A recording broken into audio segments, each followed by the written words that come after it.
नमस्कार, मैं हूं सौरभ शर्मा। ज्ञानवापी मस्जिद मामले में आज हिंदू पक्ष की नई याचिका से पूरे मामले में नया ट्विस्ट आ गया। हिंदू पक्ष ने अदालत में नई मांग की। कहा कि तहखाने की व्यास जी के कमरे के आगे की दीवार को तोड़ा जाए और वजू खाने के नीचे की दीवार को भी हटाया जाए ताकि शिवलिंग और मंदिर का असली सच सामने आ सके। आज इसी पर वाराणसी कोर्ट में बंद कमरे में थोड़ी देर की सुनवाई की गई, जिसमें हिंदू पक्ष ने अदालत से मांग की कि जहां शिवलिंग मिलने का दावा किया गया है वहां के आसपास की दीवार को तोड़कर जांच की जाए। हिंदू पक्ष की मांग है कि शिवलिंग के आकार के बारे में जानकारी मिलेगी या फिर कुछ और सबूत भी वहां से मिलेंगे, जबकि मुस्लिम पक्ष ने कोर्ट से जवाब देने के लिए कल तक का वक्त मांगा है। कल फिर वाराणसी कोर्ट में सुनवाई होगी। हिंदू पक्ष का दावा है कि तहखाने और वजू खाने के पीछे की दीवार में ज्ञानवापी का सुपर सस्पेंस है। जिस बात का हिंदू पक्ष का दावा है उसमें कितना दम है, देखते हैं इसी पर एक रिपोर्ट। सर्वे से अभी तक जो कुछ निकला वो तो महज झांकी है। ज्ञानवापी से असली सस्पेंस का आना अभी बाकी है। क्या है वो सस्पेंस, क्या है वो राज जो ज्ञानवापी के दरो दीवार में ही पैवस्त है, जो अभी तक सामने नहीं आया है, जिसे ज्ञानवापी का सुपर सस्पेंस कहा जा रहा है। वो सुपर सस्पेंस छिपा है।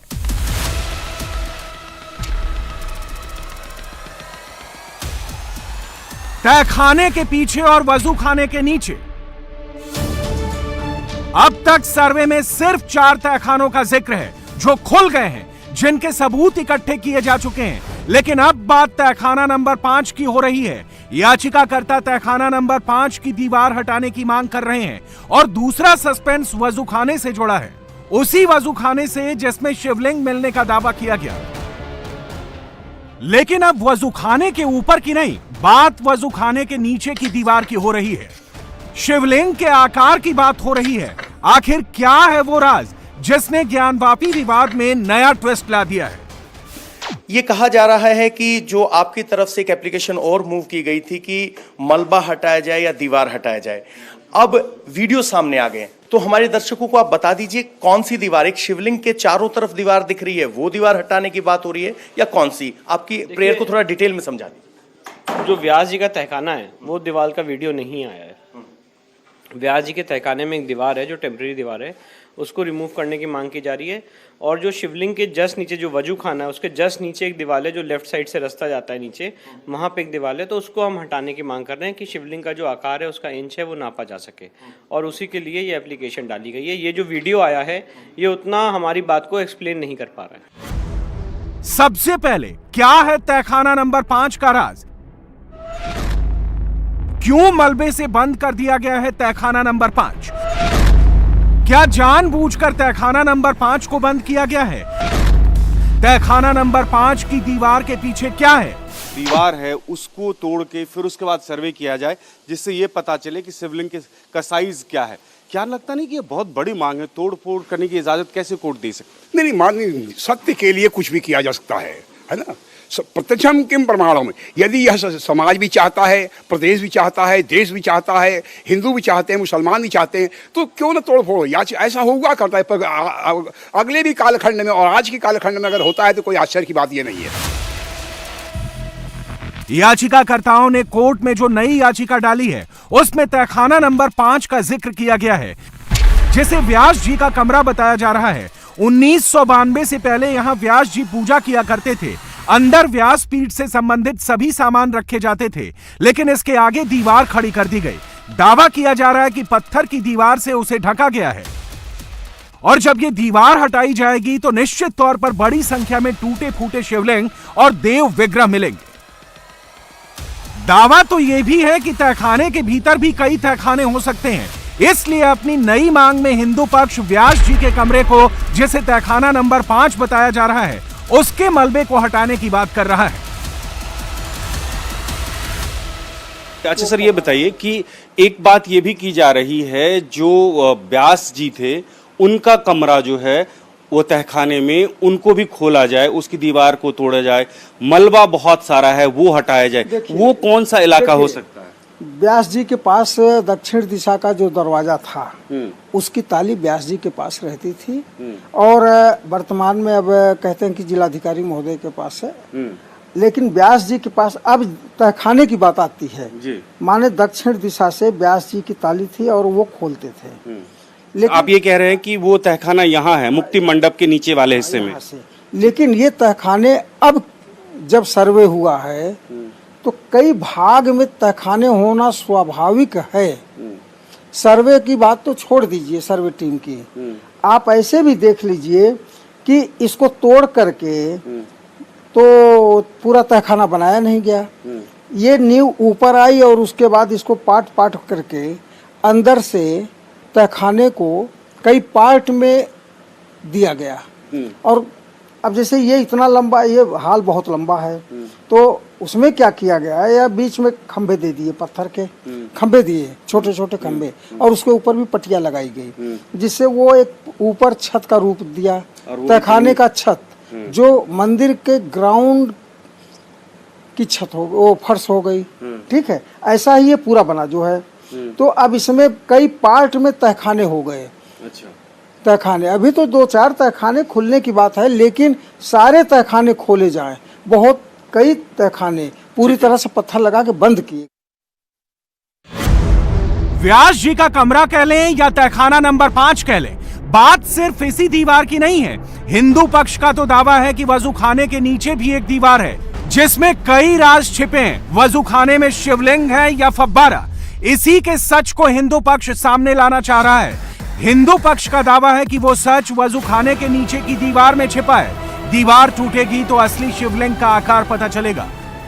जांच की अनुमति देना, क्योंकि बहुत से लोग कह रहे हैं कि आप तोड़फोड़ की इजाजत कैसे दे सकते हैं? नहीं, ये तो उनको कहना पूछना चाहिए ना, जो कह रहे हैं फव्वारा है, तो अगर फव्वारा है तो आप उसको दिखा दीजिए फव्वारा कैसे है, फव्वारा चला के दिखा दीजिए, फाउंटेन चला के दिखा दीजिए, वाटर मैनेजमेंट सिस्टम दिखाइए। उसमें आपको उन लोग अंजुमन इंतजामिया को दिक्कत क्या है? अगर मस्जिद की किसी भी सो कॉल्ड मस्जिद की किसी भी एरिया को डैमेज नहीं किया जा रहा है और सिर्फ जांच के लिए वहाँ पे नीचे जाया जा रहा है, जिसका ऑलरेडी एक गेट लगा हुआ है जिसमें जाना पहले अनुमति थी, बाद में उसको बंद कर दिया गया आर्टिफिशियल वॉल से, तो उसमें किसी को भी किस तरह की दिक्कत हो सकती है? हिंदू पक्ष की इस नई मांग को हमने एनिमेशन के जरिए समझने की कोशिश की। यह पूरा ज्ञान वापी मस्जिद का परिसर है। ज्ञान वापी मस्जिद के सामने 35 बाई 125 फीट का हॉल बना हुआ है और इसी हॉल में 25 बाई 25 का वजू खाना बना है। वजू खाने के बगल से एक सीढ़ी नीचे जाती है, शिवलिंग के नीचे के हिस्से तक सीढ़ी जाती है। हिंदू पक्ष का दावा है कि वहां एक दीवार खड़ी की गई है, इसी दीवार को हटाने की बात हो रही है। अब इसके पीछे का तर्क क्या है वो भी जान लीजिए। हिंदू पक्ष का मानना है कि वजू खाने के नीचे यह अस्थायी दीवार बाद में बनाई गई है और दीवार ने उस हिस्से को ढक दिया है जो ठीक शिवलिंग के नीचे है, क्योंकि इससे शिवलिंग का असली आकार पता चल जाएगा। जब तक ये दीवार टूटेगी नहीं तब तक असली शिवलिंग के आकार का पता चलेगा नहीं, और ये भी पता चल जाएगा कि वो शिवलिंग है या फाउंटेन।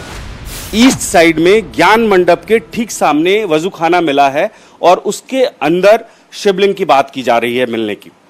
अब उसके नीचे कैसे जाया जा सकता है? वो संरचना क्या है? 35 बाई 125 जो है, जो ठीक ईस्ट साइड में हुआ करता था, वो क्या है? देखिए, मंदिर का जो कंप्लीट लेआउट है, प्लिंथ कहिए, उसको न्यू कह लीजिए, जैसा भी होता, वो 125 गुणे 125 का है। ठीक है। और 125 और 125 के स्क्वायर में जो मंदिर बना, तो मंदिर के पूरब साइड में उसी धरातल के लेवल पर 35 गुणे 125 फीट का एक हॉल निकाला गया।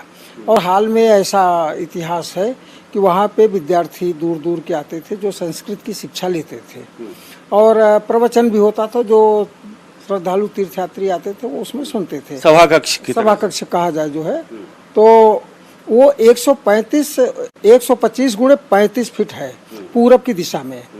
और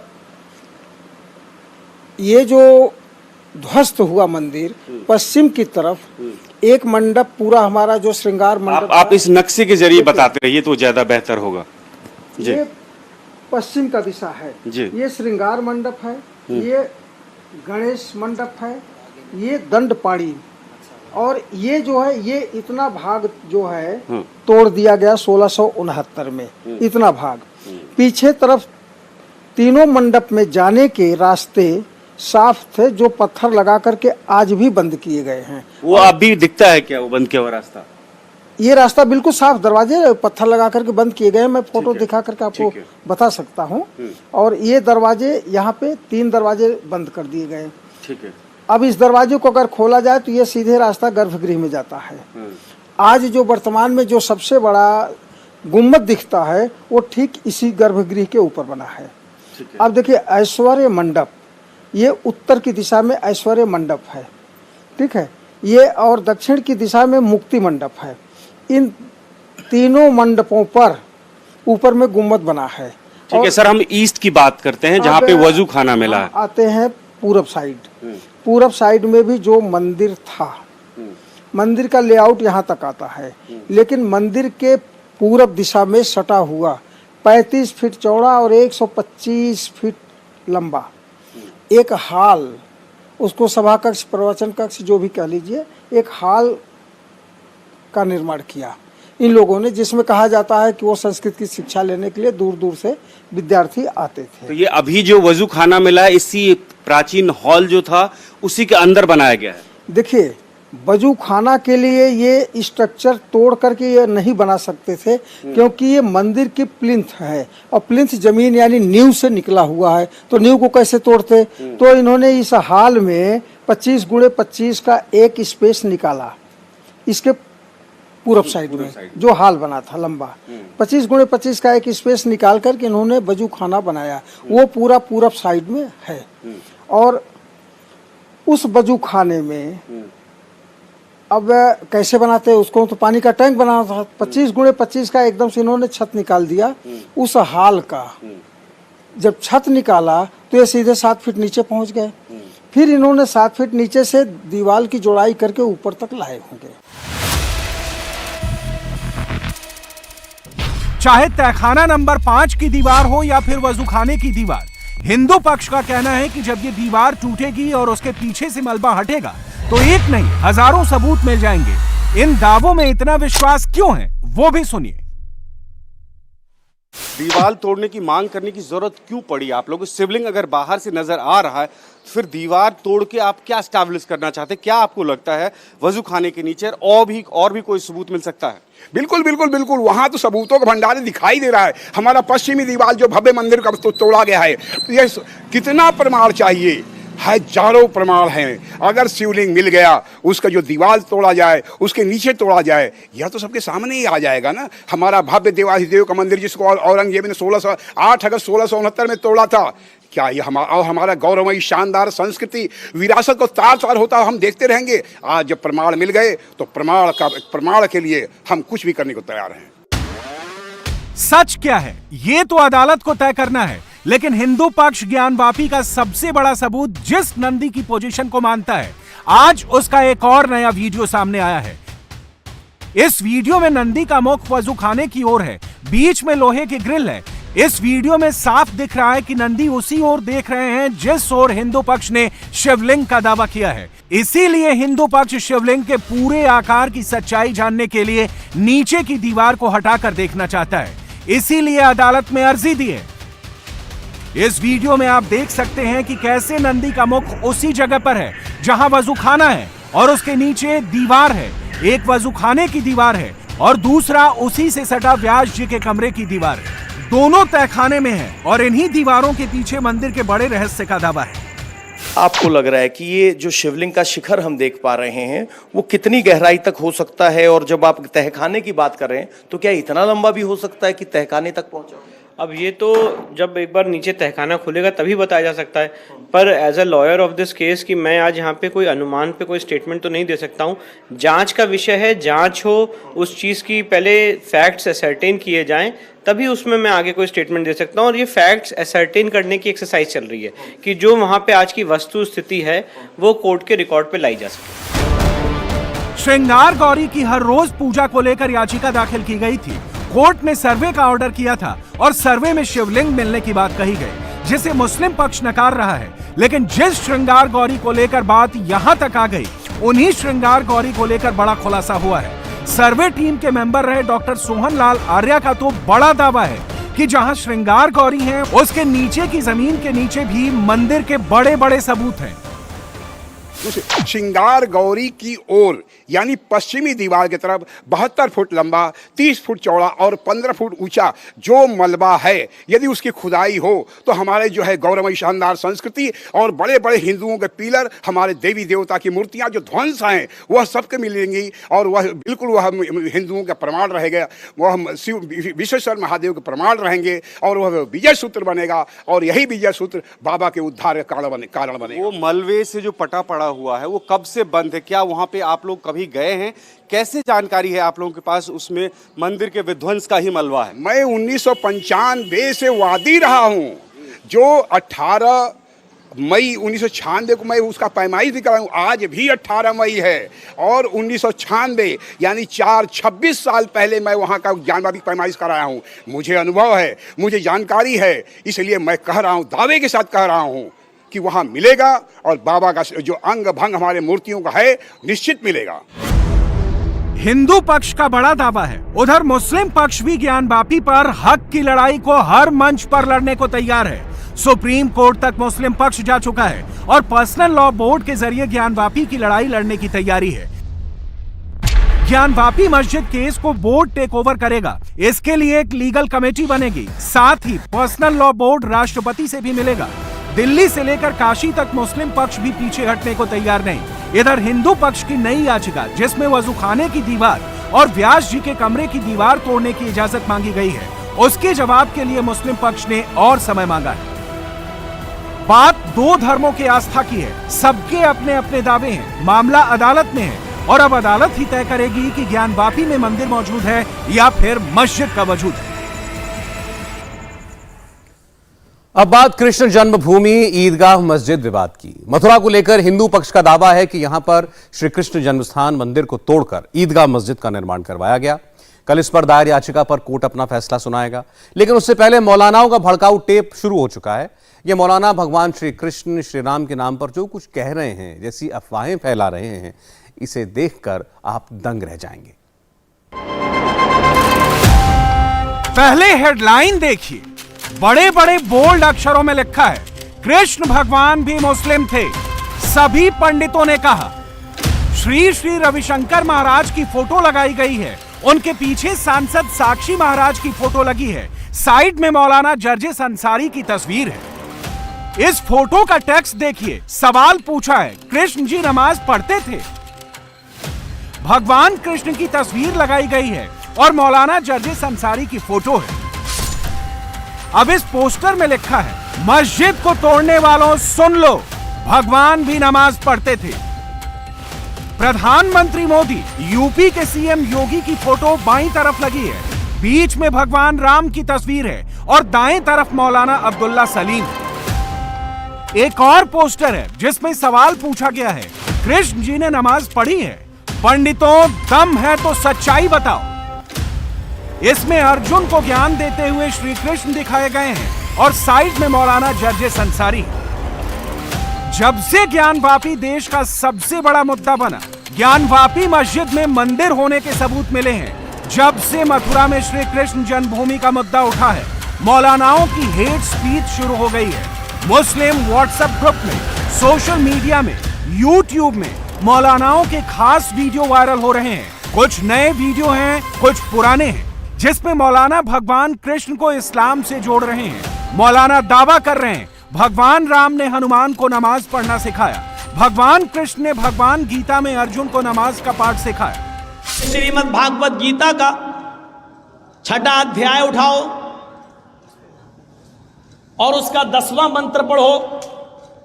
योगी उज्जीत सततमात्मानं रहस्य स्थिता एकाकी यच्चत्तातिमान निराशीर परिग्रह। जब तुम ईश्वर की पूजा करने के लिए खड़े हो, है अर्जुन, कृष्ण जी कह रहे हैं, है अर्जुन, जब तुम ईश्वर की, अल्लाह की इबादत पूजा करने के लिए खड़े हो तो पूरे शरीर की एक्सरसाइज, पूरे शरीर का योग हो जाए। खड़े भी हो जाओ, झुक भी जाओ, सजदा भी कर लो। एकाकी एक अल्लाह के सामने खड़े हो जाना, सततमात्मानम, बिल्कुल सीधे, यच्चत्तात्मा, और अपनी आत्मा को, अपने दिल को एक अल्लाह की तरफ ही लगाना, इधर उधर मत देखना। हृदया नमा, सीने पर हाथ रख लेना और सर को नीचे झुका लेना। नमा, सर झुका लेना यानी सजदे की जगह पर। ये क्या है? और पूरे शरीर की एक्सरसाइज, एकाकी, जो कुछ भी मांगना एक अल्लाह से मांगना। निराशीर, और सबसे निराश हो जाना, ऊपर वाले से निराश मत होना। ये पूरी की पूरी नमाज। पंचम समय कर्तव्य, और ऐसा 5 वक्त करना। मौलाना जर्जिस ने इसके आगे और क्या कहा वो आपको दिखाएंगे, लेकिन पहले जिस श्लोक का जिक्र करते मौलाना जर्जिस अंसारी ने भगवत गीता को नमाज से जोड़ा है, उसका सही अर्थ क्या है वो जानिए। योगी ओजित सततमात्मानम रहस्य स्थित एकाकी यत् चितात्मा, निराशीर परिग्रह का अर्थ होता है योगी कामना और संग्रह करने की भावना को मन से निकालकर अपने चित्त और संपूर्ण सत्ता, शरीर, मन, इंद्रिय आदि को संयत करके अकेला एकांत में बैठकर निरंतर परमात्मा के साथ युक्त होने का अभ्यास करें, जिससे कि वो उसकी सामान्य चेतना बन जाए। लेकिन कैसे मौलाना ने अर्थ का अनर्थ बना डाला। मौलाना जर्जिस यही नहीं रुके, बल्कि ये भी दावा किया हिंदू धर्म में हिरण की खाल पर नमाज अदा करना पवित्र बताया गया है। अगर पाक जमीन, पवित्र धरती ना मिले, पवित्र धरती ना मिले, यानी जमीन पाक ना हो, तो मिर्ग मानी हिरन और चरम मानी चमड़ा, हिरन का चमड़ा यानी हिरन की खाल बिछाकर उस पर नमाज पढ़ लेना, यानी हलाल जानवरों का चमड़ा हिंदू धर्म के अंदर भी हलाल है, उस पर भी नमाज पढ़ी जा सकती है। और ये चीज़ हिंदू धर्म की किताब और श्रीमद् भागवत गीता कह रही है, जो हर हिंदू के घर में मिलेगी। गीता कह रही है, नमाज पढ़ने का सबूत हिंदू धर्म की किताबों में भी। ऐसा नहीं है कि मौलाना जर्जिस को किसी ने श्लोक का गलत अर्थ बता दिया था। उन्होंने अनजाने में श्री कृष्ण भगवत गीता को नमाज से जोड़ दिया, बल्कि खुद उनका दावा है वो 20 साल से ऐसा कर रहे हैं। और उनका कहना है अगर सुप्रीम कोर्ट में भगवान कृष्ण की नमाज वाली बात रखी जाती तो बाबरी मस्जिद का फैसला उनके पक्ष में होता। कृष्ण जी ने नमाज पढ़ी है, 20 साल से मैं बोल रहा हूँ। मौलवी जर्जिस पर कमेंट किए गए, मौलवी जर्जिस पर यूट्यूब पे तकरीरों पर हिंदू भाइयों ने उल्टे सीधे कमेंट भी किए, हजारों गालियां दी, सब कुछ। लेकिन याद रखना, उन्होंने गालियां दी, गलत कमेंट किए, ये सब कुछ किया, लेकिन आज तक 20 साल से हम तकरीरें कर रहे हैं, किसी ने हमारे हवाले को रामायण और गीता के श्लोक को गलत साबित नहीं किया कि ये गलत है। हिंदू धर्म के अंदर भी कोई ना कोई नबी आया है, इसीलिए हिंदू धर्म की किताबें भी नमाज की पुष्टि करती हैं। श्रीमद् भागवत गीता उठाओ और उसका 6वां अध्याय उठाओ तो कृष्ण जी भी 5 वक्त की नमाज पढ़ते हुए नजर आते हैं। अफसोस तो यह है कि कृष्ण जी की नमाज और उसके तरीके को वेदों और पुराणों की रोशनी में अगर सुप्रीम कोर्ट में पेश किया जाता तो शायद बाबरी मस्जिद का फैसला वो नहीं होता जो आज हमारे सामने और हमें देखने को मिल रहा है। ज्ञानवापी में क्या छिपाया गया था, क्यों ज्ञानवापी में सर्वे रोका जा रहा था, उसका सच सामने आ गया। मथुरा में ईदगाह का सच सामने ना आए, इसलिए मौलानाओं ने प्रोपेगेंडा शुरू किया है। अपनी तकरीरों में भगवान श्री कृष्ण का जिक्र शुरू कर दिया है। मौलाना जर्जिस तो श्री कृष्ण के भगवान होने पर सवाल उठाने लगा है। कृष्ण जी इंसान थे और कृष्ण जी जंगल में सो रहे थे। और पढ़िए महाभारत, कृष्ण जी जंगल में लेटे थे। एक शिकारी शिकार खेलने के लिए गया और उसने हिरन को तीर मारा और उस तीर में जहर लगा हुआ था, जहर कि हिरन को लगेगा, जब तक उसके पास भाग के जाएंगे तब तक उसके जहर से वो मर जाएगा और हम उसको पकड़ के ले आएंगे और अपने यहाँ खा लेंगे। शिकारी हिरन का शिकार करने गया, उसने हिरन को तीर मारा लेकिन हिरन को तीर नहीं लगा। कृष्ण जी सो रहे थे, जंगल में लेटे थे, उनके पैर के निचले हिस्से में तलवे में वो तीर घुस गया। जहर लगा था, जहर के असर से कृष्ण जी मृत्यु पा जाते हैं। कृष्ण जी चले गए, भगवान है कृष्ण जी, और तीर में लगे हुए जहर के असर से मृत्यु पा जाते हैं। इंसान है लेकिन उनको भगवान का दर्जा देके क्या कह दिया गया? कृष्ण भगवान। रामचंद्र जी 14 साल का वनवास लिए, इतने बेबस कि उनकी पत्नी सीता को रावण लेके चला गया, वो बचा नहीं सके। हनुमान और लक्ष्मण जी को तलाश करने के लिए भेजा, लेकिन रामचंद्र जी को राम मनुष्य से निकाल कर, इंसानियत से निकाल के क्या बना दिया? राम को राम भगवान।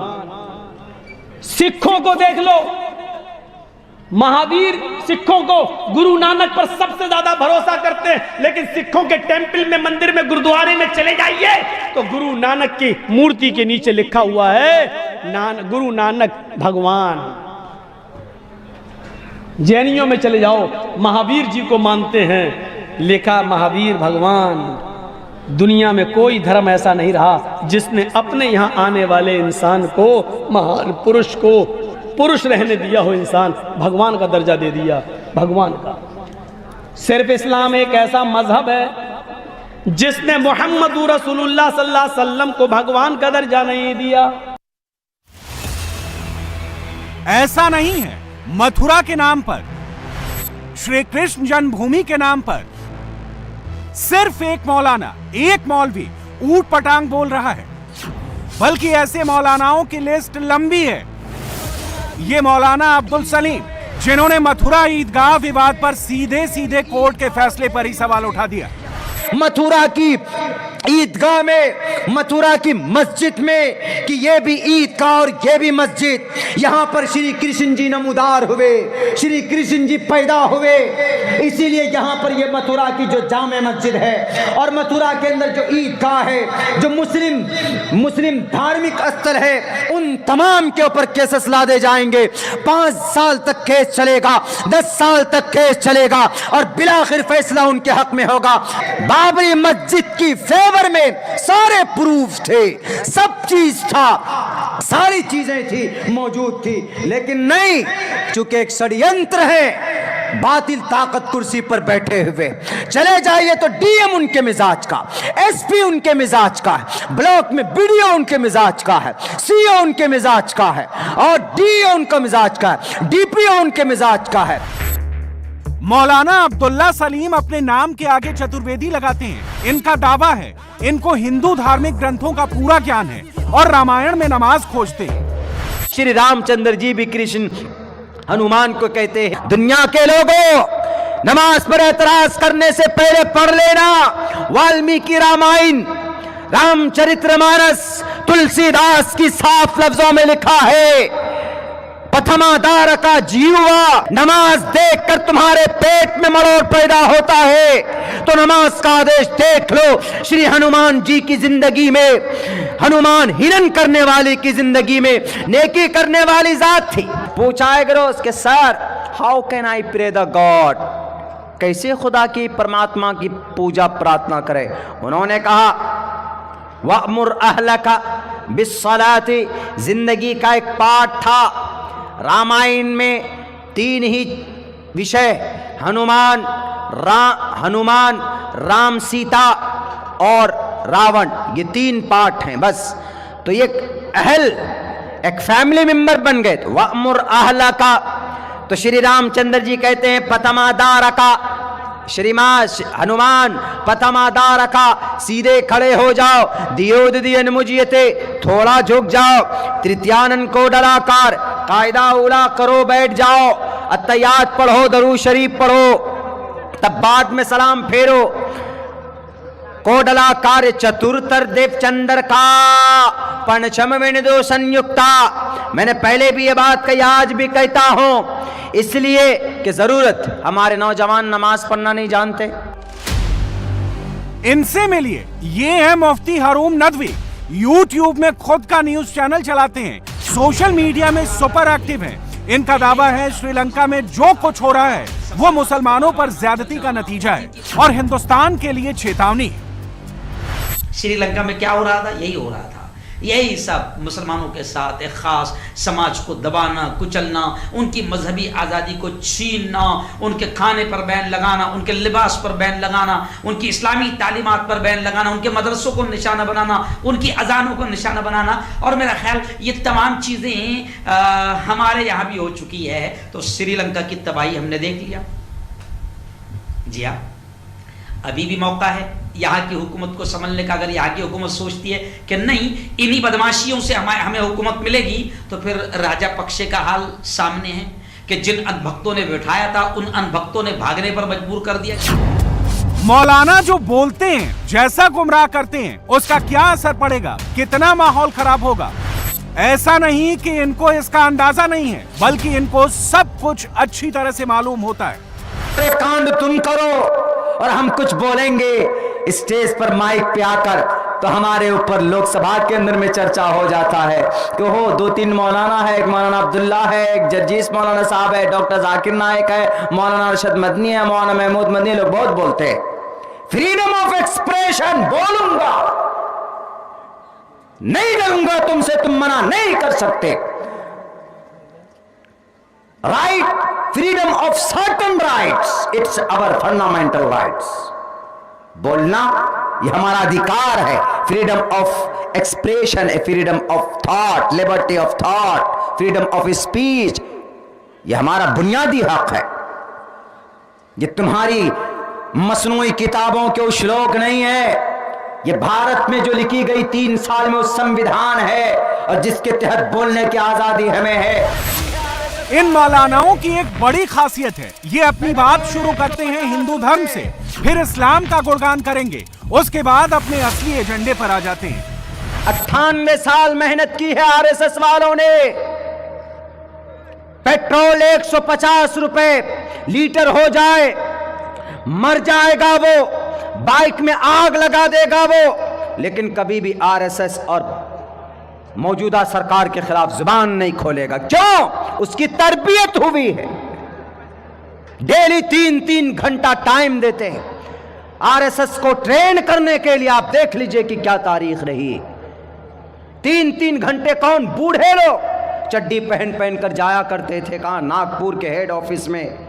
डेली सुबह तलवार चलाना सीख रहे हैं, घोड़े पर बैठकर घुड़दौड़ सीख रहे हैं।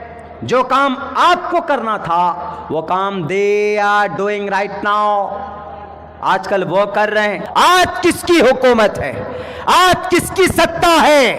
आज किसकी कुर्सी है? बताओ। लिल्लाहिल वाहिदिल क़हार, अल्लाह का फरमान चलेगा। तुम्हारे टकलों के और तुम्हारे गेरवे रंग के कपड़े पहनने वालों के फैसले नहीं चलेंगे, अल्लाह का फैसला चलेगा। इजराइल का नहीं चलेगा। अमेरिका का सुपर पावर बता कर लोगों के दिलों में एक रौब पैदा कर दिया। America super power, super power, super power अल्लाह है। इन मौलानाओं का एक्सपोज होना, इनके जिहादी टेपों का सामने आना बेहद जरूरी है, क्योंकि इन मौलानाओं के गलत दावों को सही मानकर ना जाने कौन क्या कर बैठे। ज्ञानवापी की सर्वे रिपोर्ट कल वाराणसी की कोर्ट में रखी जाएगी। कोर्ट को यह तय करना है कि ज्ञानवापी मस्जिद या मंदिर फैसले से पहले ही कोर्ट पर सवाल उठाए जा रहे हैं। सर्वे को लेकर विरोध प्रदर्शन किए जा रहे हैं। तस्वीरें ठाणे के मुंब्रा इलाके की हैं। ऑल इंडिया इमाम काउंसिल के बैनर तले सैकड़ों की संख्या में मुसलमान समाज के लोग सड़कों पर उतरे, रैली निकाली, भड़काऊ बातें की, कोर्ट पर सवाल उठाए, कोर्ट की मंशा पर सवाल उठाए और खुले मन से ऐलान किया गया शिवलिंग मिलने का दावा करके एक और मस्जिद को मंदिर बनाकर हड़पने की कोशिश हो रही है। ये ठाणे की मुंब्रा की तस्वीर है आपके सामने। और कल एक अहम फैसला होना है। सुप्रीम कोर्ट में भी तारीख लगी हुई है ज्ञानवापी मसले की, जहां पर मंदिर पक्ष और मस्जिद पक्ष दोनों मौजूद होंगे। और साथ ही बनारस में, काशी में भी लोअर कोर्ट में सुनवाई होगी और वहां पर सारे सबूत जो हैं सर्वे के वो वहां पर रखे जाएंगे।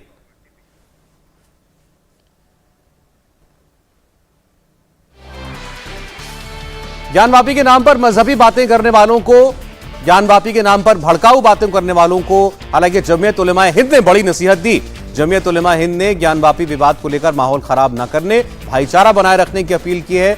जमीयत के अध्यक्ष मौलाना महमूद असद मदनी की ओर से जारी अपील में कहा गया है कि कि मुस्लिम संगठन कोर्ट में पार्टी ना बने, कोर्ट पर भरोसा रखें, भड़काऊ बातें ना करें, सड़कों पर उतरकर माहौल भी खराब ना करें। सोशल मीडिया पर भड़काऊ पोस्ट करने वालों को भी जमीयत उलमा हिंद ने बड़ी नसीहत दी है।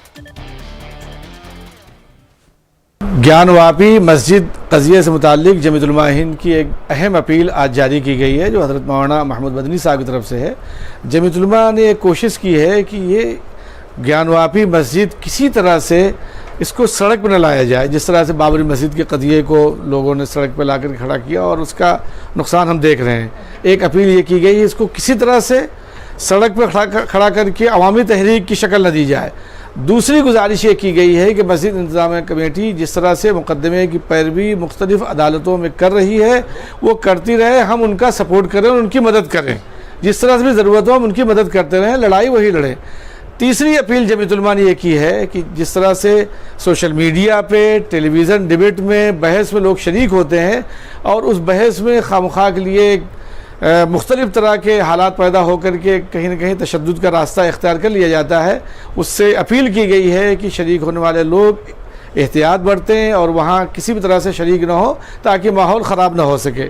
इंडिया टीवी हर वक्त हर जगह डाउनलोड करने के लिए सर्च करें India TV news Google play store या ऐप स्टोर पर।